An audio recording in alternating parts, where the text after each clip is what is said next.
Bonjour, je suis le pasteur Eman et j'anime l'émission Le Pain Vivant Quotidien.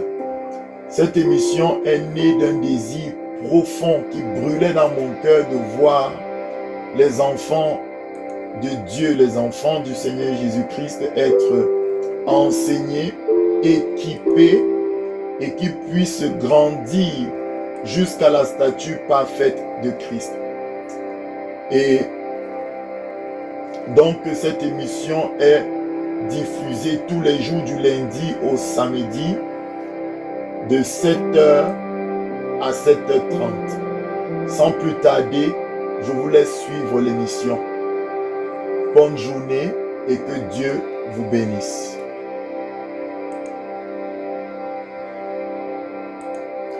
Bonjour, bien-aimés.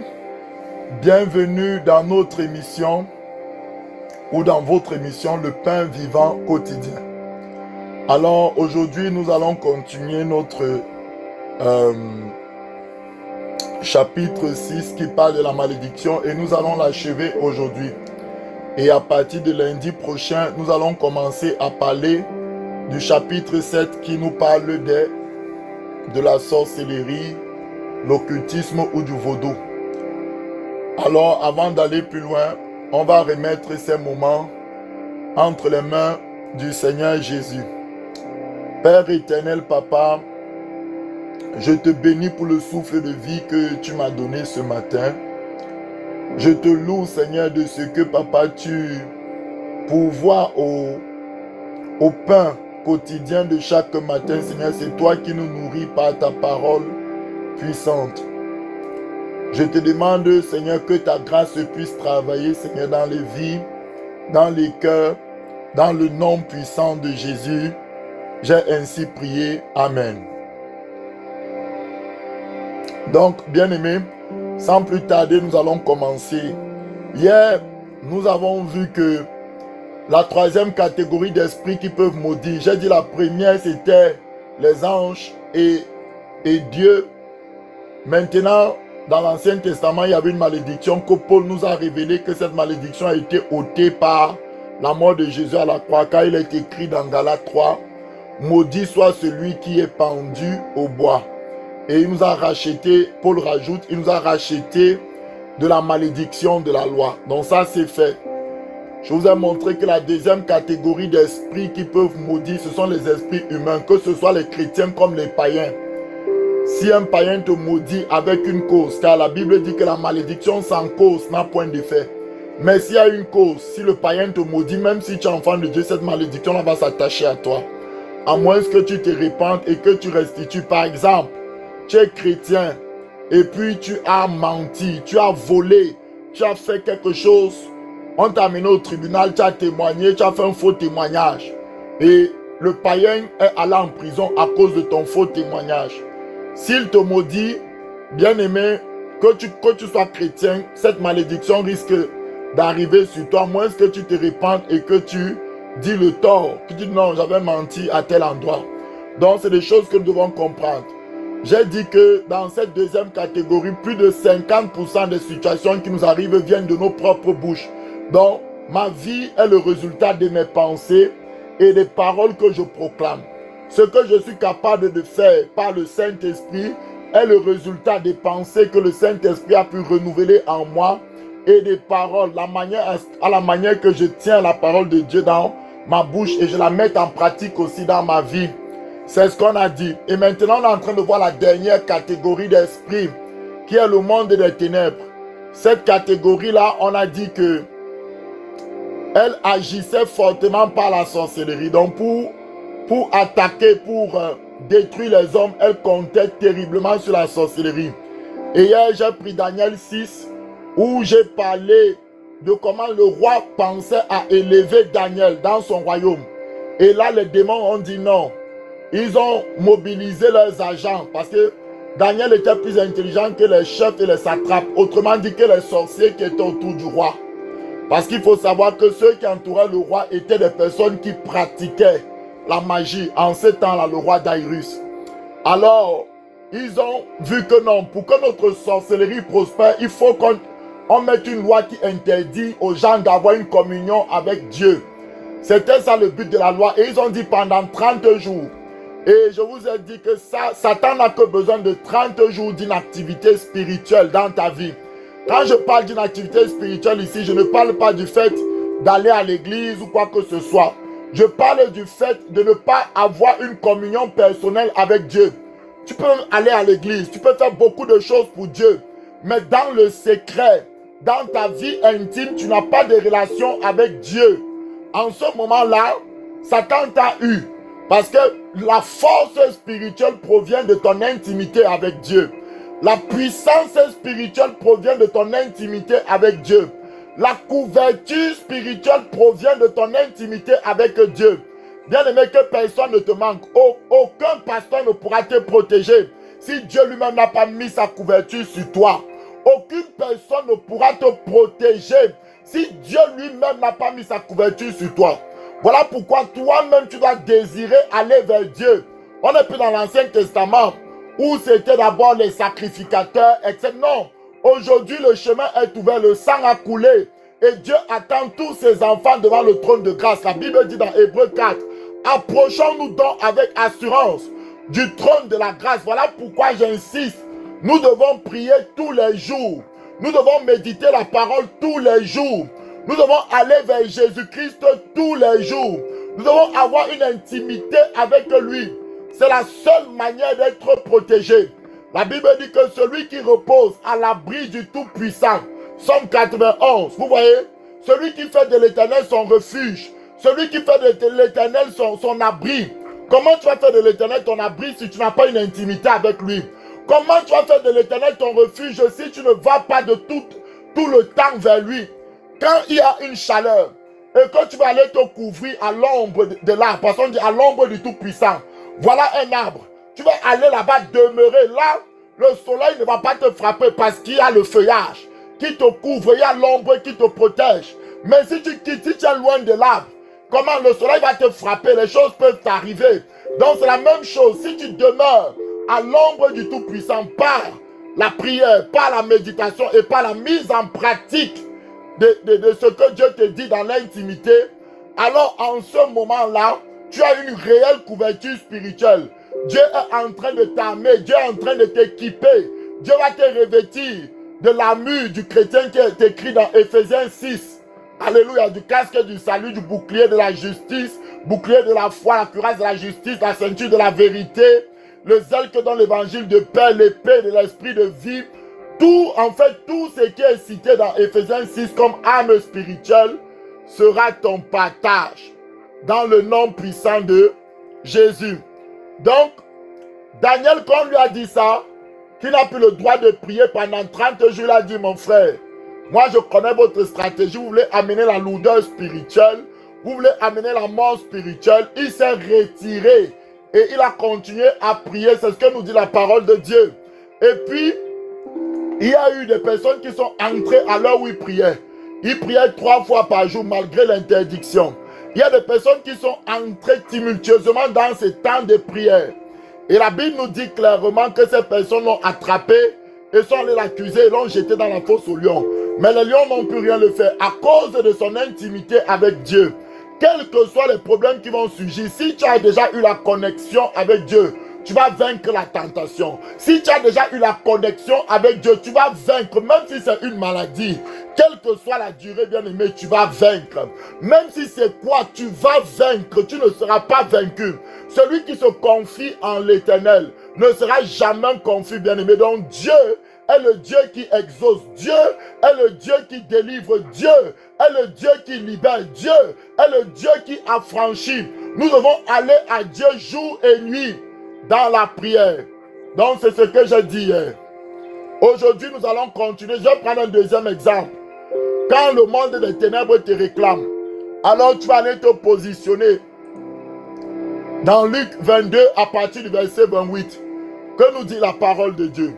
La Bible nous dit ici dans Luc 22 à partir du verset 28, vous êtes ceux qui avaient persévéré avec moi dans mes épreuves. Donc, de la même manière que le roi Daïrus pensait à élever Daniel à un autre rang, Ici, Jésus veut partir. Maintenant, il va libérer des manteaux apostoliques. Et il dit aux 12 apôtres qu'il a choisis par le Saint-Esprit que vous êtes de ceux qui avez persévéré avec moi. Dans la barque qui était, l'eau entrait, moi je dormais, mais vous aviez peur. Vous avez mis vos vies en péril. Vous m'avez suivi partout. Comme vous avez persévéré avec moi, même quand j'allais dans le désert, pour prêcher, vous étiez avec moi. Dans les sépulcres où je suis allé délivrer le démoniaque de Gadara, vous étiez avec moi. Quand vous voulez me lapider, vous étiez avec moi. Vous ne m'avez jamais abandonné. Lorsqu'on m'a appelé Belzébul, vous étiez avec moi. Lorsqu'on m'a appelé, on m'a traité de tous les noms. On a dit que j'étais un faux prophète. C'est ce que Jésus est en train de dire ici. Vous étiez avec moi, vous les 12. Comme vous avez persévéré avec moi dans mes épreuves, écoutez ce que je vais déclarer sur vos vies maintenant. Alors le Seigneur Jésus va dire au verset 29, c'est pourquoi je dispose du royaume en votre faveur, comme mon Père en a disposé en ma faveur. Écoutez-moi très bien ici. Jésus dit qu'il va disposer du royaume des cieux en la faveur des 12. Donc les 12 auront accès à des ressources spirituelles dans le royaume des cieux. De la même manière que Jésus avait accès lorsqu'il était sur terre à des anges, lorsqu'il parlait de manifestations spirituelles, des guérisons. Jésus dit de la même manière que le Père a disposé ses anges à mon service. Ils sont venus quand j'ai fait 40 jours dans le désert. La Bible dit que les anges sont venus me servir après cela. Donc le Père a disposé des anges pour me servir lorsque j'étais sur terre. Moi aussi, Jésus, je vais disposer des ressources célestes à votre faveur. Vous allez parler de ma part et il y aura des manifestations terribles au nom puissant de Jésus de Nazareth. La Bible dit au verset 30 ici, clairement, il dit, enfin que vous mangez et que vous buviez à ma table dans mon royaume et que vous soyez assis sur des trônes. Donc, quand le manteau apostolique va descendre sur les disciples, ils seront assis sur des trônes pour juger Israël. C'est ce qu'on va voir dans les actes, les démonstrations de puissance. Ils vont renverser l'ancienne doctrine pour établir la doctrine nouvelle, la doctrine de Christ, la doctrine de la vie, au nom puissant de Jésus de Nazareth. Alors la Bible dit pour juger les 12 tribus d'Israël. Vous vous rappelez que les souverains sacrificateurs les ont persécutés. On les a dit, mais par quel pouvoir faites-vous ça? Ne prêchez plus en son nom-là. Et l'apôtre Pierre s'est levé au milieu des disciples et dit que, mais nous ne pouvons ne pas parler de ce que nous avons vu et entendu. Donc c'est ce que je dis ici. Donc ils ont jugé. Quand on parle de jugement, c'est eux, ils ont opéré des jugements, pas des miracles terribles au milieu du peuple, des paralytiques qui marchaient, des choses effrayantes. L'ombre de Pierre guérissait les malades, les foules qui se convertissaient en masse, qui venaient au Seigneur. Ils ont commencé à exercer des jugements. Alléluia, les démons qui sortaient des corps en criant. C'était terrible, c'était la Pentecôte, bien-aimés. Donc c'est ce qui s'est passé. Ils ont eu, Dieu a vraiment disposé les ressources du royaume des cieux en leur faveur. Afin qu'on sache qu'ils ont trouvé la faveur aux yeux de Dieu. Afin qu'on sache qu'ils sont des personnes que Dieu a mandatées. Alors la Bible nous dit ici, au verset 31, le diable va se lever. Quand le diable va entendre ça, hein? Donc ils ont une élévation spirituelle, un peu comme Daniel. Écoutez, Jésus a quand même dit à Pierre, Pierre, comme l'élévation spirituelle là arrive, Satan vous a réclamé pour vous cribler comme le froment. Ça veut dire quoi? De la même manière que Satan a réclamé Daniel et l'a jeté dans la fosse au lion. De la même manière ici, avant l'élévation que Jésus est en train d'annoncer que je vais disposer le royaume en votre faveur, vous serez des gars, quand vous allez parler, les anges vont bouger pour exécuter la parole, parce que je vais mettre la parole dans vos bouches. Je vais descendre en puissance en vous et vous allez démontrer, vous serez mes témoins. Donc ici, Satan dit, si c'est comme ça que tu veux faire Jésus, je réclame ces disciples-là pour les frapper comme il faut, pour les cribler, pour te montrer qu'ils ne sont pas dignes d'une telle élévation, pour te montrer qu'ils ne sont pas dignes d'une telle puissance. Mais je rends gloire à Dieu, parce que Dieu ne nous revêtit pas parce qu'on est parfait, bien-aimé, mais il nous revêtit selon sa volonté, La Bible dit qu'on ne lui donne pas des ordres, il est souverain. Même dans tes faiblesses, la Bible dit, l'apôtre Paul dit que je me glorifierai de mes faiblesses, car la puissance de Dieu s'accomplit dans mes faiblesses. La grâce de Dieu te suffit. Peut-être tu es bête, peut-être tu ne sais pas parler, tu ne sais pas lire. C'est une faiblesse. Mais l'Éternel veut se glorifier dans cette faiblesse-là pour démontrer qu'il peut prendre quelqu'un qui s'appuie sur la force de l'éloquence, pour confondre ceux qui s'appuient sur la force du langage. Alléluia. Peut-être toi, je ne sais pas quel est ton défaut, je ne sais pas quelle est ta limitation dans la vie. Pour ceux qui sont bêtes, pour ceux qui ne savent pas parler français, ce n'est pas le français qui est important, ce n'est pas l'anglais qui est important, c'est la dimension de la grâce de Dieu qui repose sur ta vie qui est importante, bien-aimé. La Bible dit ici, Satan a réclamé Simon. Bien-aimé, quand Satan veut ridiculiser quelqu'un, Satan a ridiculisé l'apôtre Pierre parce que Dieu devait lui confier une grande responsabilité. Quelle était la chose que Satan a fait pour ridiculiser cet homme? Satan l'a ridiculisé par une femme, même pas un homme, mais une femme qui lui a posé la question: que n'étais-tu pas le disciple de Jésus? J'ai dit Pierre qui a marché avec Jésus pendant 3 ans. Pierre qui était avec le maître partout, quand le maître même marchait sur les eaux. C'est le seul disciple qui a osé dire: si c'est toi Seigneur, ordonne que je vienne. Donc lui, il avait démontré à Christ par tous les moyens que lui, il veut être là où Jésus est. Ce que Jésus fait, il veut le faire aussi pareillement. Il ne veut pas seulement, il veut être un disciple accompli. Il ne veut pas seulement rester dans la barque, mais il veut vivre le surnaturel avec Dieu. Il avait montré cela de tout son cœur. Il était sorti de l'eau. Quand il voulait se noyer, Jésus a tendu la main pour lui dire: ouais, pourquoi as-tu douté? Mais Jésus aimait Pierre. Jésus savait qu'il devait lui donner le bâton de commandement de l'église. Alors qu'est-ce qui s'est passé? Satan a envoyé une pauvre femme pour ridiculiser cet homme-là, pour qu'il perde confiance en la grâce de Dieu envers lui et en l'appel que Dieu lui avait donné. Bien-aimé, Satan, quand Satan te réclame, on appelle ça des réclamations. Lorsque le monde des ténèbres se réunit pour te réclamer, c'est comme ça. Ils vont amener des persécutions, des choses. Et tu peux même te mettre à faire des choses. Pierre ici, il a régné. Mais comme j'ai dit, quand Dieu a déjà choisi, il ne se répand pas. Alors Dieu a dit: Pierre, comme tu m'as régné, tu es maintenant un bon candidat pour ne plus me régner. Tu as compris que tu n'étais pas meilleur que les autres. Il a dit: oui papa, j'ai compris. Parce que quand Jésus va lui dire ceci, il va dire que non. Même si tous ceux-ci t'abandonnent, moi je m'appelle Pierre. N'est-ce pas, j'ai marché sur l'eau, qui était sorti de la barque. N'est-ce pas, j'ai fait ceci. Mais le jour-là, il a compris que ouais. Donc moi je ne suis pas différent de mes frères. C'est les mêmes faiblesses que mes frères ont que j'ai.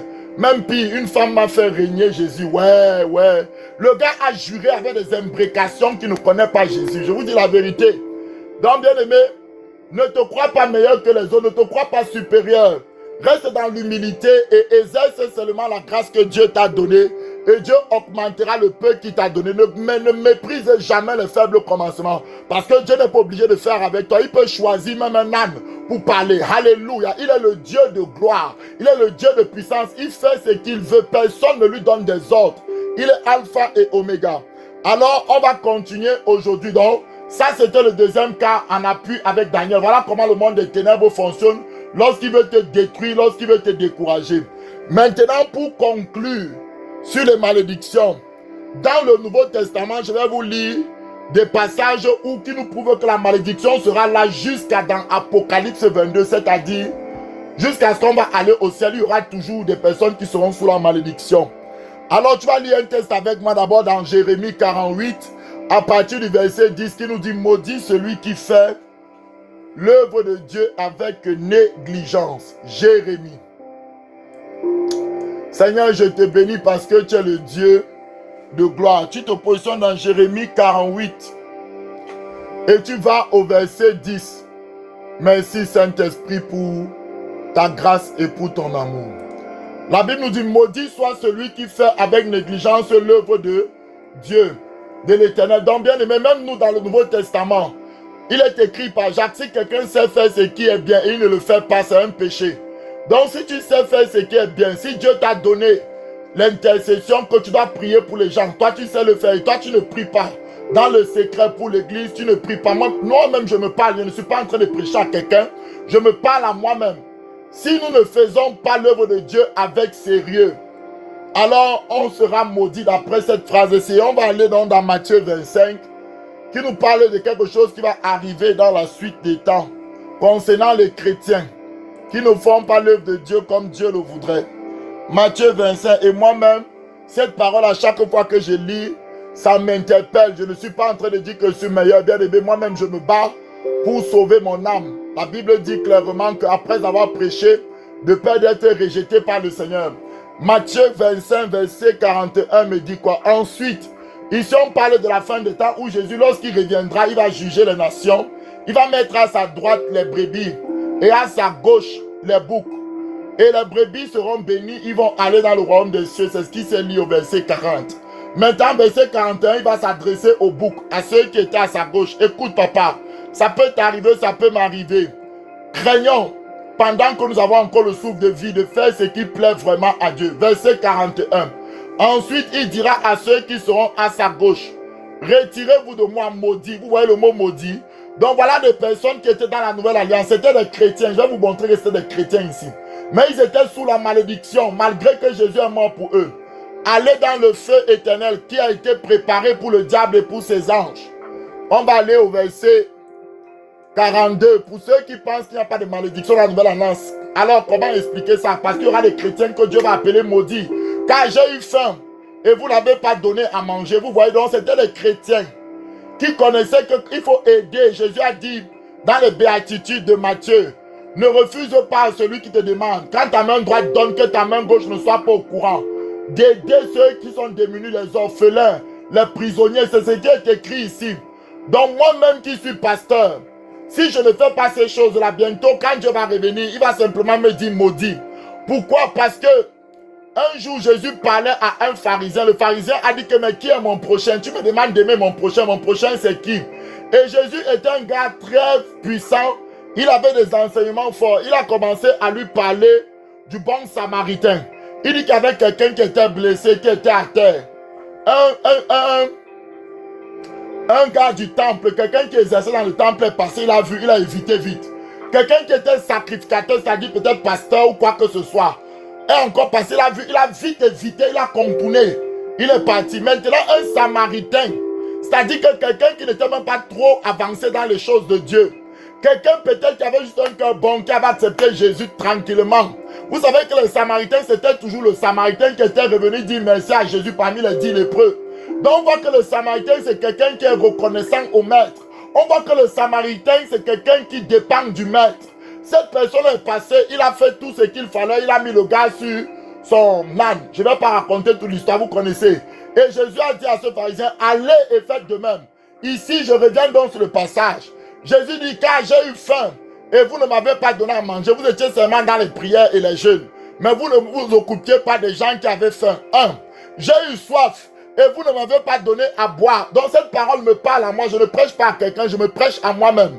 C'est-à-dire que au-delà d'être saint, au-delà d'aimer Dieu de tout son cœur, d'avoir une bonne communion avec Dieu, Dieu doit ouvrir mes yeux pour que je puisse voir les Lazare qui sont à côté de moi. Parce que l'homme riche est allé en enfer. Parce que Lazare était à sa porte et il ne nourrissait jamais Lazare. Il faut que Dieu ouvre mes yeux, que je voie les personnes qui souffrent, les orphelins. Même la reine Esther a été élevée par Mardochée. Mardochée n'était pas son père, c'était juste son parent. Bien-aimé, commence à regarder les veuves dans ta famille. Commence à regarder les orphelins dans ta famille. Peut-être ton frère est mort, il a laissé des enfants. C'est à toi d'en prendre soin. Peut-être ta soeur est morte, elle a laissé des... C'est à toi, bien-aimé. Bien-aimé, avant même d'aller faire la charité ailleurs, commence dans ta famille. Commence à regarder les veuves dans ta famille. Aide ces gens-là. C'est ce que la Bible nous dit ici. Il dit qu'il a eu faim. On continue. Il dit, j'étais étranger, les étrangers, vous ne m'avez pas recueilli. J'étais nu et vous ne m'avez pas vêtu. J'étais malade et en prison et vous ne m'avez pas visité. C'est pour ça qu'ils étaient maudits. Hein? Parce qu'ils faisaient l'œuvre de Dieu avec négligence. Ils avaient fait une partie, mais une autre partie ne s'occupait pas. Ils répondront aussi, Seigneur, quand avons-nous vu avoir faim, ou avoir soif, ou étrangers, ou nus, ou malades, ou en prison, et n'avons-nous pas assisté? Et Dieu va répondre ici, Seigneur Papa, aide-moi, que cette phrase ne soit jamais mon partage. Et il leur répondra, je vous le dis en vérité, toutes les fois que vous n'avez pas fait ces choses à l'un de ces plus petits, c'est à moi que vous ne l'avez pas faite. Verset 46. Et ceux-ci iront au châtiment éternel, mais les justes à la vie éternelle. Bien-aimé, que Dieu nous aide. Que Dieu nous aide. Ces gens-ci ne savaient pas qu'il fallait qu'ils fassent ça aux nécessiteux, aux gens qui souffrent. Que Dieu nous donne des entrailles de miséricorde. Je parle pour moi-même ce matin, pour aider les autres, pour avoir compassion des autres, au-delà de prier, au-delà de gêner, que je puisse aider mon frère qui souffre, aider ma soeur qui souffre, visiter les prisonniers. Que le Seigneur nous aide. Si nous ne pouvons pas le faire nous-mêmes, nous pouvons encourager les œuvres qui le font. Nous pouvons encourager, nous pouvons vraiment participer de manière significative à toutes les œuvres. Il y a des orphelinats partout. Vous pouvez chercher un orphelinat qui est sérieux, qui a fait ses preuves, qui a des témoignages. Et vous l'aidez par moi. C'est les choses comme ça, bien aimé, afin que le ciel aussi puisse dire, voici mon fils qui fait ma volonté sur la terre, dans le nom puissant de Jésus de Nazareth. Je vais lire une autre malédiction qui subsiste encore dans le Nouveau Testament. On va aller dans Galates. On est déjà en train de chuter. Tu vas te positionner dans Galates 1 à partir du verset 6 à 8. Merci Seigneur pour ta grâce. La Bible dit, je m'étonne que vous vous détourniez si promptement de celui qui vous a appelé par la grâce de Christ pour passer un autre évangile. C'est-à-dire des chrétiens qui ont reçu un bon évangile et qui commencent à recevoir un autre faux évangile, l'évangile de la prospérité, l'évangile, un faux évangile quoi. La Bible dit non pas qu'il y ait un autre évangile, mais il y a des gens qui vous trouvent et qui veulent renverser l'évangile de Christ. Donc l'évangile est centré sur la personne de Jésus. Même tout ce que nous faisons là, pourquoi nous le faisons? La Bible dit que Christ est apparu pour détruire les œuvres des ténèbres. Donc les œuvres des ténèbres là, au-delà du péché qui doit être la chair qui doit être crucifiée dans nos vies, qui est une porte par laquelle Satan entre. Mais il y a au-delà de ça, il y a la sorcellerie, il y a beaucoup d'œuvres que Satan fait, que Christ doit détruire. C'est pourquoi cet enseignement, c'est pour que Christ puisse faire ce qu'il a toujours fait par l'église, parce qu'il a donné l'autorité à l'église de détruire maintenant les œuvres des ténèbres en son nom. C'est ce que la Bible nous dit. Voilà pourquoi je vous parle de ces choses-là. Ce n'est pas hors doctrine, c'est vraiment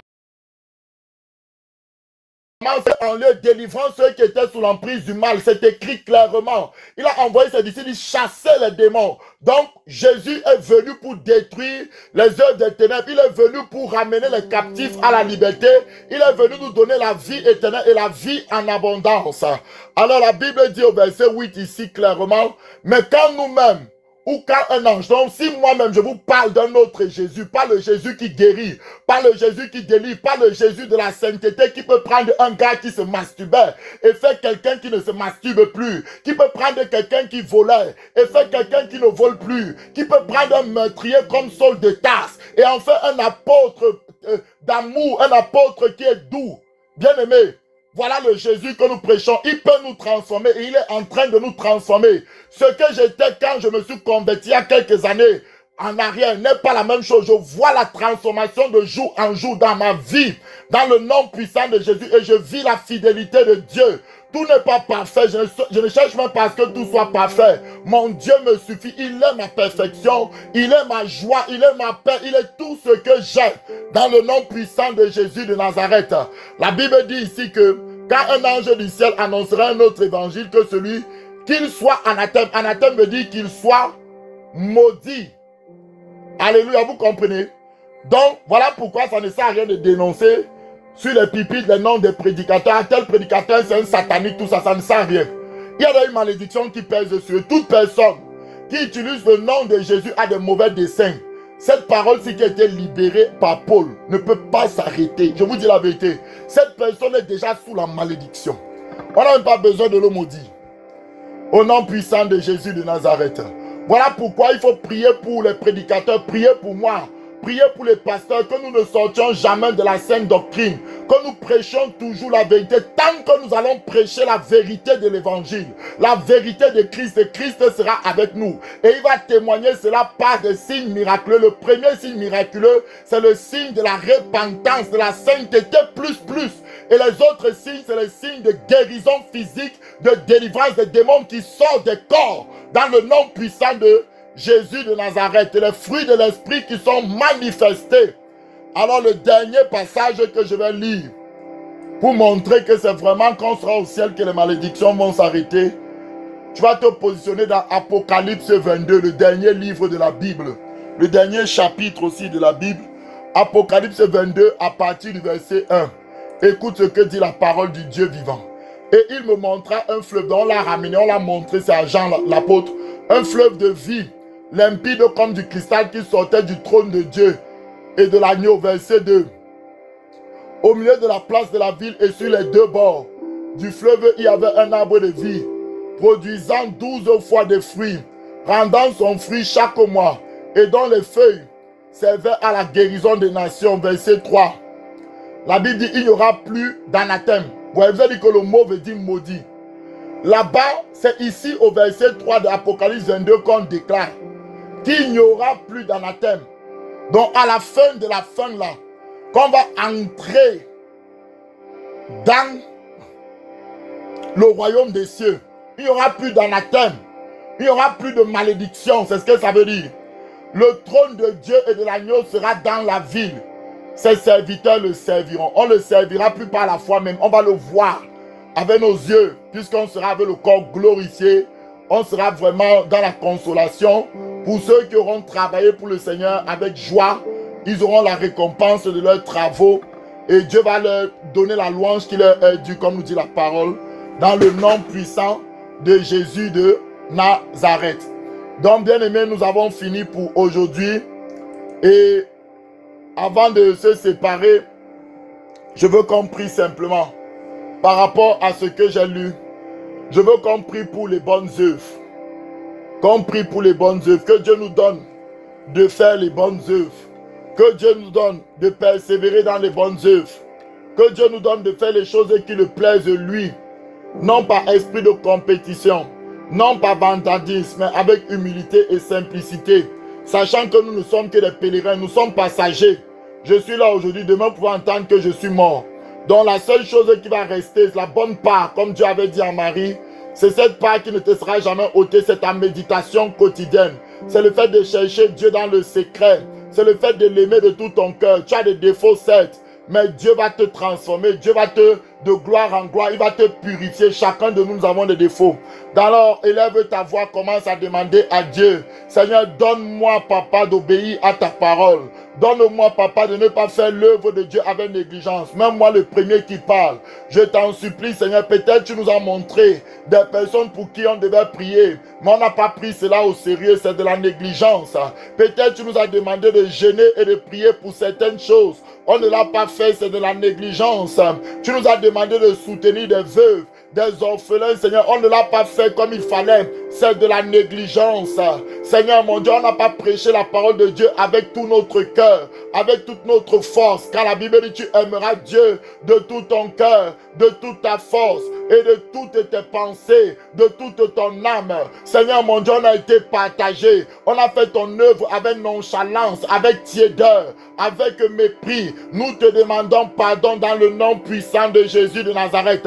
Donne-moi de faire tout pour toi avec crainte et tremblement. Que ce soit au travers de cette mission, que ce soit même à l'église où je sers, dans l'humilité, papa, donne-moi à chaque fois que je vais te servir, avec crainte et tremblement, Seigneur, car c'est toi le rémunérateur de ma vie, c'est toi qui vas me récompenser, c'est toi qui vas récompenser mon frère et ma soeur. Seigneur, papa, nous brisons toute malédiction, toute forme de malédiction qui s'attachait à nos vies dans le nom de Jésus. S'il y avait une malédiction qui était liée à la négligence dans les choses de Dieu, que cela soit détruit dans le nom puissant de Jésus de Nazareth maintenant, pendant que nous nous repentons. S'il y avait une malédiction qui était liée au vœu qu'on a fait à l'Éternel, on devait s'occuper des orphelins, on devait s'occuper des veuves, et on n'a pas respecté les vœux. que cela soit brisé maintenant dans le nom puissant de Jésus. Je déclare la bénédiction. Seigneur, donne-nous la force, donne-nous la grâce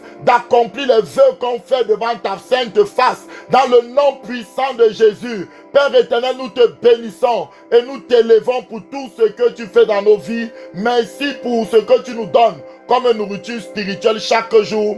C'est dans le nom de Jésus, Papa, que nous avons prié. Amen. Bien-aimés, soyez bénis. On se retrouve entre midi et midi 30 pour la prière. Connectez-vous. Cherchons la face de Dieu. Dieu à la porte. L'enlèvement est proche. Que l'Église se prépare dans la sainteté. Que la grâce de Dieu soit sur vous, bien-aimés. C'était votre frère en Christ. Votre frère, le pasteur Herman. Que le Seigneur vous bénisse. Dans le nom de Jésus, j'ai ainsi parlé. Amen. Merci d'avoir suivi cette émission et j'espère vraiment de tout cœur que vous avez été richement bénis. Alors, si vous avez des témoignages, des questions bibliques par rapport à certains sujets, n'oubliez pas de nous écrire à notre adresse mail qui sera mise dans la description de cette vidéo. Et puis, surtout, likez en cliquant sur le pouce, vous likez et vous partagez à vos connaissances, afin que le plus grand nombre puisse être aussi béni. Alors, on se retrouve pour d'autres épisodes. Soyez bénis au nom puissant de Jésus.